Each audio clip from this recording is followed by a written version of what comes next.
The Mortgage Minute today being brought to you by our friends at Geneva Financial. When you're ready for that next home loan, Geneva's got the programs and the products. Make the call, 800-306-1990. Yes, they have the transition loan. Days gone by, we called it a bridge loan. We even called it cross-collateralization 20 years ago. Basically, don't sell the house you've got now. Use the collateral in that to buy your new house. That's one of the most recent products from our friends at Geneva. Every day at this time, OBMMI, they provide the most comprehensive, accurate, timely, and interactive analysis of pricing ever conducted in the mortgage industry, calculated from actual locked rates with consumers across 42% of all mortgage transactions nationwide. Gives us a good idea of what rates are actually locking at. They don't tell us what the points paid, points received, or APR is, just what the rates locked at yesterday. About as timely as you get. 30-year conforming loans locked at 7.274. That was up. 30-year jumbo loans, they were down just a little bit, 7.408. 30-year FHA loans, 7.055. That was up. 30-year USDA loans, 7.043. That was up. That's generally in the rural areas and no down payment. And the best loan on the market for those that earned it, the 30-year VA loan, 6.929. That one was up just a little bit. And as I share with you as well, if you want commentary every morning, very early, we put out a email every morning, rsrmarketminute.com, rsrmarketminute.com, give you an idea of what the market's going to do that day based on all the research that we're able to do before we send that out. But let's take a look and see what the markets are doing today. How about the 10-year Treasury down 1 basis point? It's hovering right at that line. I'm going to be careful right there. 4.326. The S&P 500 down 6.26. Mortgage-backed securities, finally, they're up a little bit, but we haven't been able to say the mortgage backs have been up, and that's good because when the security, the bond itself goes up, interest rates go down.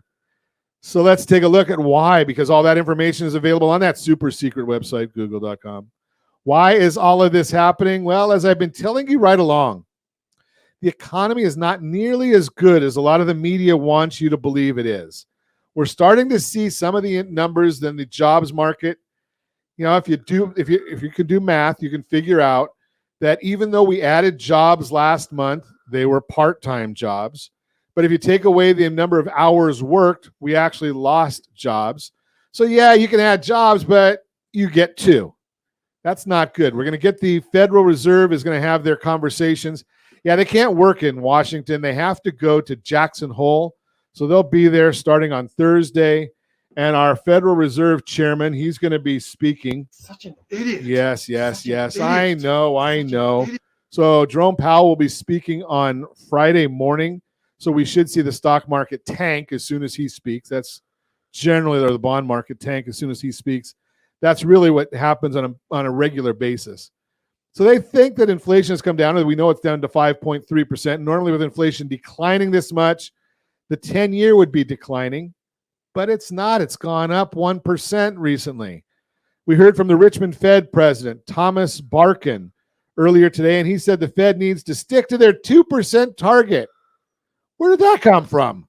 Yeah, Janet Yellen, years and years ago, came up with that idea. And another genius, Austin Goolsbee. He's going to be speaking this afternoon. Hopefully he can balance out the hawkish comments and the dovish comments. I would never thought that I would look at Goolsbee as having something good to say. Do you remember him during the Obama administration? CNBC's Small Business Survey surveyed 2,000 small business owners between August 7th and 14th, showed that overall confidence was reported at 42. Lowest confidence score on record in regards to hiring. 75 expect headcount to remain stable or drop. 75%. Only 38% say conditions are good right now, down from 40%. The survey is in stark contrast to the jobs report and tells us a little bit more about a weak economy. Credit cards. The consumer has been spending and has really propped up the economy, at least temporarily. Consumers have been spending, but a lot of it has been on credit cards, which have a limit. Unpaid balances are up 16% year over year, and the median balance per card up $8,000, double last year of $4,000. Additionally, balances over the last 12 months rose 270 billion, versus a 30-year average of 120 billion. As a result, delinquencies rose 2.77% from 1.81%. That's going to be our big problem. We're going to watch all those delinquencies. That's the Mortgage Minute, brought to you by our friends at Geneva Financial. When you're ready for that next home loan, Geneva's got the programs and the products. Make the call, 800-306-1990, 800-306-1990.